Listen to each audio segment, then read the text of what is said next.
Ya, silakan sapa dulu ya. pagi ini.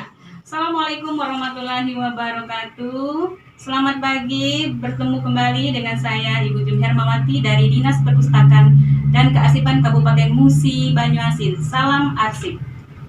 Oke, gimana kabarnya nih Mbak Jum pagi hari ini? Alhamdulillah baik-baik saja, Mbak Ayu. Semangat pastinya ya. Tentu dong. Karena terlihat Radikers ya, wajahnya yang penuh semangat, kinclong glowing Radikers ya. Alhamdulillah.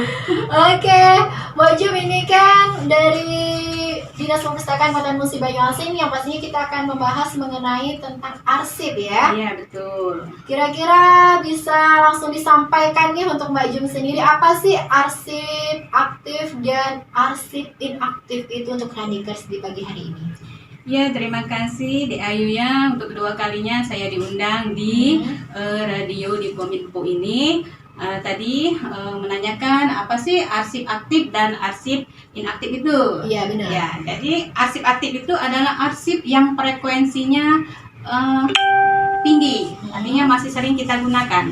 Jadi kalau kita contohkan di dinas lain ya, kita contohkan umpamanya daftar hadir atau absen, tentunya itu sering kita gunakan kan dalam sehari-hari. Jadi arsip aktif ini itu arsip yang dari bulan Januari sampai dengan sekarang ya, itu yang tahun berjalan, maksudnya yang masih aktif, masih digunakan, yang masih sering kita gunakan. Nah, tetapi kalau arsip inaktif adalah arsip yang frekuensi penggunaannya telah menurun.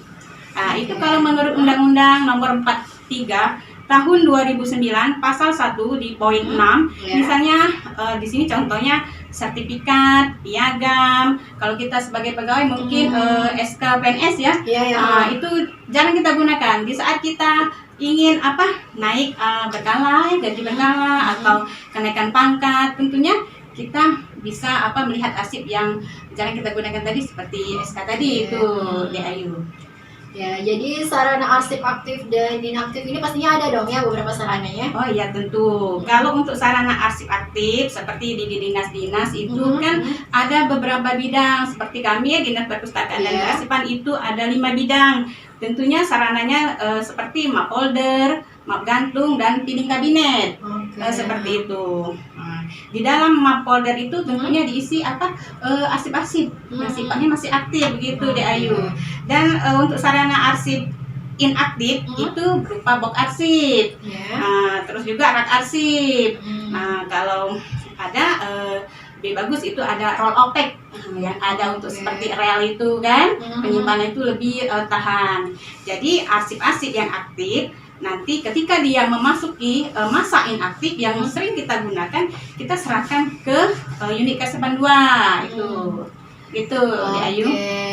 Nanti kita sambung kembali Mbak Jom ya beberapa informasi yang sangat menarik untuk bisa disampaikan kepada Radikers pagi hari ini. Pastinya Radikers penasaran ya, banyak banget ya informasi tentang arsip dari Dinas Perpustakaan Kabupaten Musi Banyuasin. Sebelumnya kita dengarkan dulu beberapa dan juga arsip inaktif ini Radikers ya. Tadi udah banyak banget Mbak Jum ya yang disampaikan kepada Radikers. Terima kasih untuk kebersamaannya. Selanjutnya nih Mbak Jum, bagaimana sih untuk pembuatan daftar arsip inaktif ini? Ya, terima kasih Dek Ayu ya. Bagaimana sih pembuatan daftar arsip inaktif itu? Tentunya kita untuk menyerahkan arsip itu tidak asal-asalan saja itu Dek Ayu ya. Benar. Tentunya harus ada daftarnya. Jadi di dalam daftar itu memuat nomor berkasnya ya, jenis arsip apa saja yang kita serahkan, tahunnya tahun berapa, terus jumlah dari setiap arsip itu berapa gitu, terus tingkat perkembangannya, maksudnya di sini apakah itu asli atau kopi atau juga bisa berbentuk tindasan, terus kita kasih juga nomor box dan keterangan gitu. Yang selanjutnya mengenai sasaran utama pusat arsip inaktif ini banyak banget pastinya Mbak Jum ya. Iya, di sini ada 4 sasaran ya untuk penyimpanan arsip. Itu bisa juga disebut dengan record center itu di Ayu ya. Yang pertama itu mengurangi volume arsip dinamis yang disimpan di unit-unit kerja. Artinya kalau untuk di dinas-dinas itu kan ada di bagian-bagian ya. Kalau kita tidak menyerahkan arsip itu ya, tentu akan menumpuk. Jadi kita kan kesulitan dalam bekerja, umpamanya saja ya, kita tidak menyerahkan arsip-arsip yang ada di meja itu tentunya akan menumpuk. Iya, banyak. Dan bisa juga itu terjadi umpamanya jatuh arsipnya, Iya, jadi benar. menghalangi kita akan bekerja itu. Yang kedua, melakukan kontrol terhadap pemindahan arsip aktif yang sudah memasuki masa inaktif. Yang tadi telah saya jelaskan itu tentang JRA kan, jadwal retensi arsip. Jadi berapa tahun sih dia masuk inaktifnya? Kalau sudah memang sudah ada ketentuan di situ inaktif, kita serahkan langsung ke unit kearsipan 2. Ketiga itu mewujudkan sistem yang efisien untuk penemuan kembali arsip inaktif apabila diperlukan untuk pengambilan keputusan. Dan yang keempat itu memelihara keamanan secara menyeluruh bagi arsip dinamis yang ada dalam suatu organisasi. Jadi arsip-arsip yang kita serahkan itu tentunya terjaga, jadi tidak hilang begitu. Baik, itu dia Ranikers ya, mengenai informasi sasaran utama pusat arsip inaktif dan juga pembuatan daftar arsip inaktif.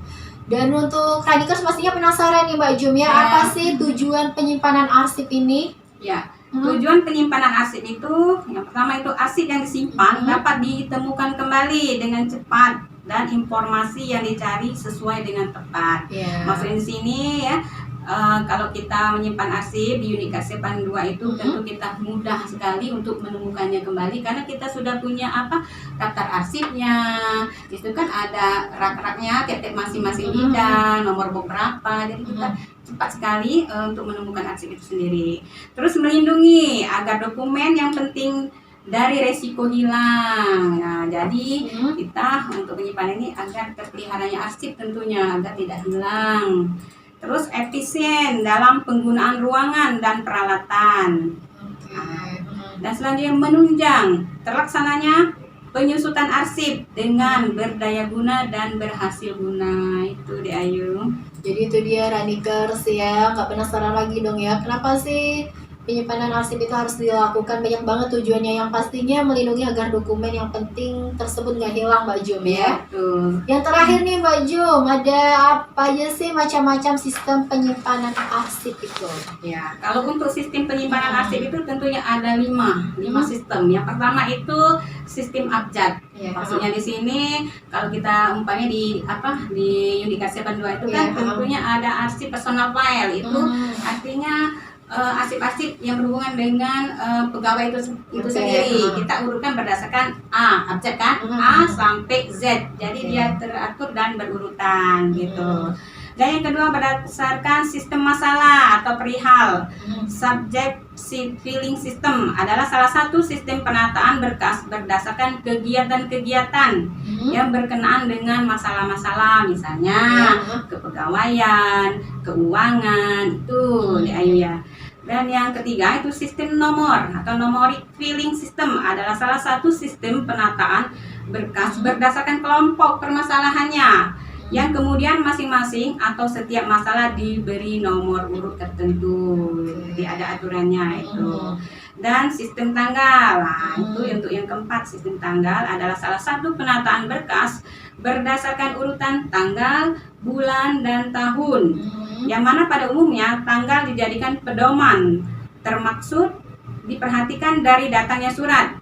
Akan lebih baik bila berpedoman pada cap datangnya surat itu sendiri. Seandainya surat masuk, kita pada tanggal sekian, bulan sekian, kita urutkan bulan Januari, Februari, sampai seterusnya. Jadi dia teratur itu di Ayu.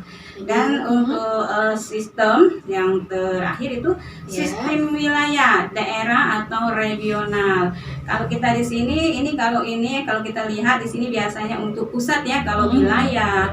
Tapi kalau di sini adalah kita pakai berdasarkan kecamatan, mungkin kan yang menyimpan pada kita kecamatan Batahari Leko atau apa gitu. Ya itu. Jadi ada 5 macam sistem penyimpanan arsip Ranikers ya. Waduh, luar biasa banget ya kalau kita membahas mengenai arsip ini, Mbak Jum ya, nggak ada habisnya ya, dan sangat penting sekali ya. Ini Mbak Yu sebenarnya ya masih banyak lagi untuk topik-topik masalah kearsipan ini. Mungkin ya di minggu yang akan datang kita bisa kupas lebih dalam lagi. Ini kan untuk pengelolaan sistem arsip inaktif saja. Oke. Nanti ada lagi umpamanya bagaimana sih cara penataannya, Oke. begitu. Penataan arsip inaktif itu. Jadi banyak banget Radikers ya ilmu yang bisa kita dapatkan di pagi hari ini sambil beraktivitas Mbak Jom ya, sambil dengerin tentu. radio. Oke. Ya. Ya, sebelum berpamitan Mbak Jom, apa nih untuk himbauan kepada masyarakat muslim Banyuasin yang lagi dengerin 97 FM nih? Ya, di sini saya memberikan saran sedikit bahwasanya pada dasarnya semua orang tuh menganggap arsip itu tidak penting ya, tidak penting. Juga berdasarkan kadang orang berbicara arsip itu berkaitan dengan debu lah, sampah. Memang seperti itu dulu kan. Tapi untuk sekarang jangan lagi seperti itu karena arsip itu sangat penting baik bagi diri kita sendiri maupun pada masyarakat lain kan, karena apabila kita di saat kita membutuhkan arsip tentunya kita akan mencari-cari terus kan di saat kita itu. Jadi arsip itu harus kita tata, kita kelola dengan baik. Jadi kita mudah menemukan arsip itu kembali di Ayu. Gitu saja di Ayu. Iya, makasih Mbak